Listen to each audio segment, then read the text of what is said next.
පෙනුම දිහා බැලුවොත් ඔයා අනිවාර්යෙන්ම හිතන්නේ මේ ඉන්නේ ඉතාලි කලාවෙන් නිමවුණු අතිශය සුන්දර දෙවගණක් කියලා.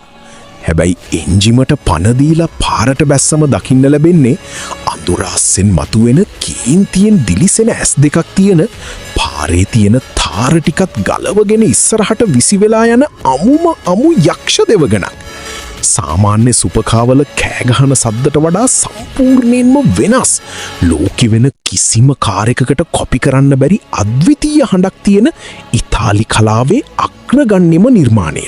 අද ඔටෝමාස්ටර් අපි කතා කරන්නේ මුළු ලෝකයක්ම Tamanගේ නාදයට වසඟ කරගත්ත ඒ අති භයානක යක්ෂ දෙවගණ ලැම්බෝගිනි ටෙමෙරාරියෝ ගැන. අවුරුදු 10ක් තිස්සේ හුරකාන් කියන්නේ ලෝකෙ හොල්ලපු භයානක සූපකා එකක්. හැබැයි දැඩි එමිෂන් ලෝස් නිසා ලැම්බෝගිනි සමාගමට යාළගේ සුප්‍රසිද්ධ V10 එන්ජින් එක අතහරින්න වුණා. ඒ වෙනුවට 2024 අවුරුද්දේදී යාළා මේ ටෙමෙරාරියෝ එක ලෝකට හඳුන්වලා දුන්නා. මේක ප්ලගින් හයිබ්‍රිඩ් එකක්. හැබැයි රැවටෙන්න එපා. මේක හයිබ්‍රිඩ් කිව්වට මේක ඇතුලේ ඉන්නේ අර පරණ හුරකාන් එකටත් වඩා දරුණු අමු මිනිමරුවෙක්.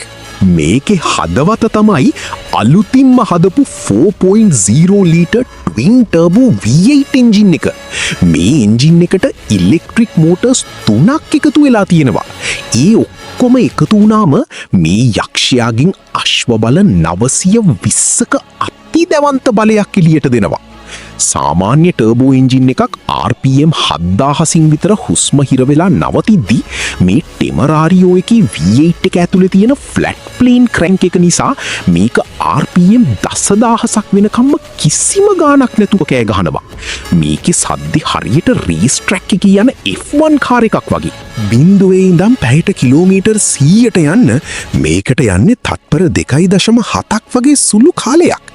ඒ වගේම මේකේ උපරිම වේගය පැයට කිලෝමීටර් 343ක්. මෙච්චර ලොකු බලයක් පාලනය කරන්න මේකට අලුත්ම ඇලියුමිනියම් ස්පේස් ෆ්‍රේම් චැසි එකක් දීලා තියෙනවා.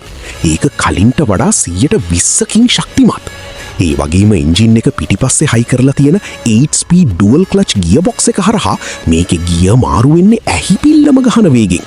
මේක හයිබ්‍රිඩ් වුණාට පාරට බැස්සම පලාතම දෙවනත් කරන නියම ලැම්බෝගිනි DNA මේකේ 100%ක්ම තියෙනවා. කවදා හරි දවසක මේ යක්ෂයාගේ කොක්පිට් එක ඇතුලේ වාඩි වෙලා ඇක්සලරේටර් පෙඩල් එක අඩියටම පාගෙන ඔයාගේ ඒ යකඩ හීනෙත් අනිවාර්යෙන්ම හැබෑවෙන්න කියලා අපි ප්‍රාර්ථනා කරන ගමන් මේ වගේ සුපිරි යකඩ හීන ගැන දැනගන්න ඔටෝමාස්ටර් SL YouTube channel එකයි FB page එකයි දැන්ම ෆලෝ කරලා තියාගන්න.